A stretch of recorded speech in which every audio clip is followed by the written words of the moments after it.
Taste the Daily. பெரிய அளவுல அதிருப்தி இல்ல ஆளுங்கட்சி மேல அப்படின்றது ஒரு பார்வையா இருந்தது. மத்தியில ஆளக்கூடிய மோடி அரசாங்கம் மேலயும் அதிருப்தி இல்ல, அதே போல இங்க ஆளக்கூடிய திமுக அரசாங்கம் மேலயும் பெரிய அளவுல அதிருப்தி இல்ல. இந்த இந்த ரெண்டு பக்கமே அதிருப்தி பெருசா இல்ல அப்படிங்கறனால வாக்குகள் யூசுவலா போற வாக்குகள் இந்த கட்சிக்கு வாக்களிக்கக்கூடியவங்க எப்பவும் வாக்களிச்சுட்டு இருப்பாங்க. அதிமுகக்கு இதுல என்ன சாதகம்? இல்ல, உலகத்தின் மிகப்பெரிய ஜனநாயக நாடு இந்தியா. ஆனா இந்த நாட்டில் இந்த ஜனநாயகத்தை பாதுகாப்பது ஏழை எளிய மக்கள் தான். குறிப்பா நடுத்தர மக்கள் தான். இப்போ பெரிய பணக்காரர்களோ உயர் வகுப்பை சேர்ந்தவர்களோ வாக்களிக்க வருவதில்லை. இப்போ சாதாரண மக்கள் தான். நான் காலையில் 6:30 மணிக்கே போனேன். நானும் அங்க அம்மா தான் போனோம். 6:30 மணிக்கு போனீங்கன்னா அந்த எளிய மக்கள் தான் நிறம் வெளியிடறாங்க. அதே மாதிரி மேல்தட்டு மக்கள், நல்லா பணக்காரவங்க, வேற தொழில்துறை உள்ளவங்க, அவங்க எல்லாம் ஆர்வம் காட்டுவதே இல்லை. இந்த ஆர்வத்துக்கு காரணம் நீங்க சொன்னீங்களே அந்த அதிருப்தியே இல்லைன்னு சொல்லி, நீங்க தொழில் நிறைந்த மாவட்டங்கள்ல போய் கேட்டு பாருங்க.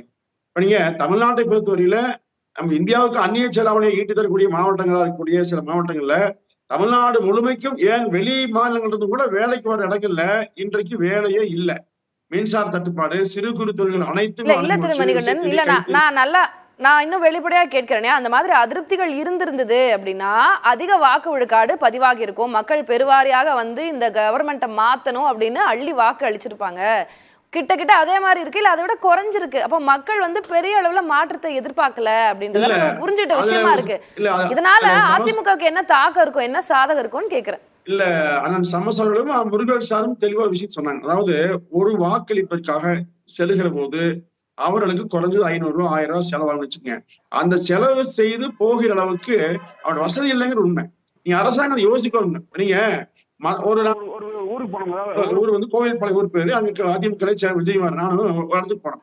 ஒரு 4 ஓட்டு இருந்ததுங்க. 4 பேருமே உள்ளூரை சேர்ந்தவங்க இல்ல, மதுரை மாவட்டத்தை சேர்ந்தவங்க, வேற மாவட்டம் சேர்ந்தவங்க. அவர்களுக்கு வாக்கு இருக்குது. அந்த வாக்குச்சாவடிக்கே வரணும் தகவல் தெரிஞ்சு நேரா போகும்போது அவங்களே சொன்னாங்க, யாருமே சொல்லிங்க, எங்களுக்கு தெரியாது, நாங்க செலவு பண்ணிட்டு அலைவன்னு ஊருக்கு போகலன்னு சொன்னாங்க. ஊர்லயே ஓட்டு இருக்குது, ஓட்டு இங்கேயும் இருக்குது. அப்ப அவரை நாங்களே சொல்லி அழைத்து ஓட்டு போட வச்சோம். அப்ப இந்த மாதிரி ஒதுங்குறதும் உண்டு. அதே மாதிரி சலிப்பை பத்தி கேட்டீங்க. நீங்க ஒண்ணு இல்ல, பள்ளி கும்மின்னு ஒரு கும்மியார் தான் ஒரு குழு ஒண்ணு எங்க ஊர் இருக்குது, கோயில் பாதையில மணியவர்கள் தலைமையில.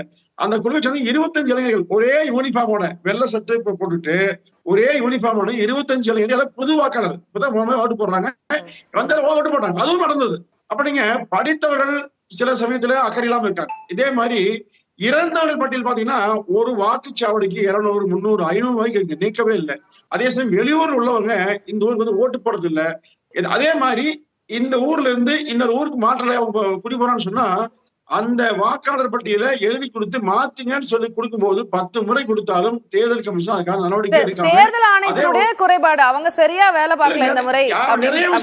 தேர்தல் ஆணையம்னா செயல்படுத்துறது தமிழ்நாட்டுக்கு அதிகாரி தாங்க. இப்ப நானே பல முறை கொடுத்து பாத்துக்கிறேன். இப்போ இந்த மாதிரி தேர்தல் ஆணையம் அது ஒரு இண்டிபெண்டன்ட் பாடிங்க.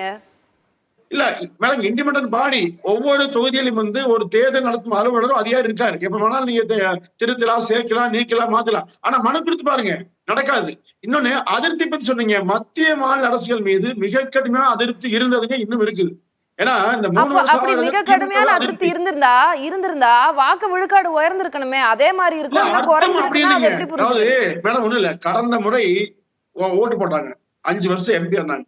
ஒரு தொகுதியில் கூட எங்களுக்கு இந்த எம்பி வந்தாரு, நன்றி சொன்னாரு, என்ன உங்களுக்கு செய்யணும்னு கேட்டாரு, குறையிடாரு, கோரிக்கை வச்சு, அந்த மாதிரி எங்கேயுமே இல்லைங்க. அப்ப இந்த எம்பி எல்லாம் எதுக்கு ஓட்டு போட? மக்கள் மத்தியிலும் சலிப்பு.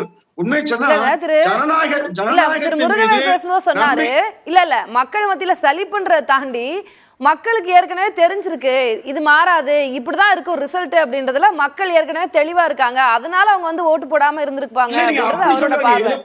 69.46% ஓட்டு மொத்தமா விழுந்திருக்கு தமிழ்நாடு முழுவதும். இப்ப 69% இந்த கட்சி தான் முழுசா வரி உதவி வெட்டி எப்படி சொல்லுவீங்க? இங்க மாறலாங்களா? அது யாரு ரகசியம் யாரும் தெரியாது. அதுவல்ல, புதிதாக அது ஏற்கனவே ஓட்டு போட்டவங்க, ஏற்கனவே வாக்குறுதி கொடுத்தவங்க ஒரு ஊருக்கு போனா இதே சென்ற முறை அரசியல் கட்சிகளே களப்பணி ஆற்ற தயாரா இல்ல. இந்த முறை பெருசா அவங்க மக்களை சென்று சேர்ந்து களப்பணி செய்ய தயாரா இல்ல. கட்சிகள் செலவழிக்க தயாரா இல்ல அப்படின்றாங்க. இல்ல அரசியல் கட்சிகள் உண்மை சொன்னா அவரோட கட்சிக்கு வாக்கு அதிகமா சேகரிக்கணும் மிக தீவிரமா இருந்தாங்க. எந்த கட்சி குறைய தனியா பார்க்கல, குறை சொல்லல. உண்மையில எல்லாருமே அவரவர் சக்திக்கு உட்பட்டு பண்ணாங்க. இப்ப நீங்க புதிய வாக்காளர், புதிய குடி வர்றவங்க அது வெளியூர் குடி போயிட்டவங்க அல்லது படிச்சு வேலை போய் வெளிநாட்டுக்கு போனவங்க, இறந்தவங்க, இந்த மாதிரி பட்டியல் அதிகமா இருக்கும். என்ன பண்ணுவீங்க? அவர்களை சேகரிப்பதும் சிரமம், வாக்களை கொண்டு வருவதும் சிரமங்க. இப்ப ஒண்ணும் இல்ல, ஒரு ஊர்ல இருக்கிற ஒரு போய் நிர்வாகிகள் போய் 10 வாக்காளர் போய் கூட்டியாருன்னு சொன்னா அது யாருக்கு செலவு பண்றது? இந்த மாதிரி சிக்கல் அரசு கட்சிக்கு வருது. அப்போ இது தேர்தல் ஆணையமே முடிவெடுத்து விழிப்புணர்வை உருவாக்கி 100% வாக்குகளை அளிப்பதற்கு முயற்சி பண்ணணும். இன்னொன்று, ஒரே ஒரு வாக்குச்சாவடி எங்க ஊர் வச்சுங்க, இந்த வாக்குச்சாவடி 100 பேர் இருக்கான்னு சொன்னா 70 பேர் ஓட்டு போட்டாங்க, 30 பேர் போறேன்னு சொன்னா எனக்கு தெளிவா தெரியுங்க யாரு போல எனக்கு தெரியும். நான் ஒவ்வொரு பேரும் வாக்கு அளிக்கிற போதும் செக் பண்றேன். நான் புரிஞ்சுக்கிறேன். திரு பொங்கலூர் மணி நான் புரிஞ்சுக்கலாம், களப்பணி ஆடுறதுக்கு அங்க ஆள் இல்ல அப்படி. அதிமுக மாதிரி கட்டமைப்பு இருக்கக்கூடிய ஒரு பிரதான கட்சி ஆள் இல்ல அப்படின்னு சொல்றது எனக்கு ரொம்ப ஆச்சரியமா இருக்கு. ஓகே ஓகே, அது மூவ் ஆன். இல்ல நான் வரேன், நான் அடுத்த செக்மெண்ட்ல வரேன். நான் வரேன் அதாவது நீங்க மேடம் ஒண்ணு இல்ல, வாயில சொல்றது சொல்லுவாங்க, நடைமுறையில அது நம்ம மிகவும் கஷ்டம். வாக்காளர் எங்கேயோ இருப்பாங்க.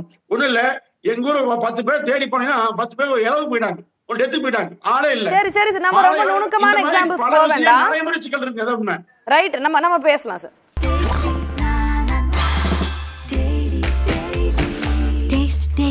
Taste the Daily.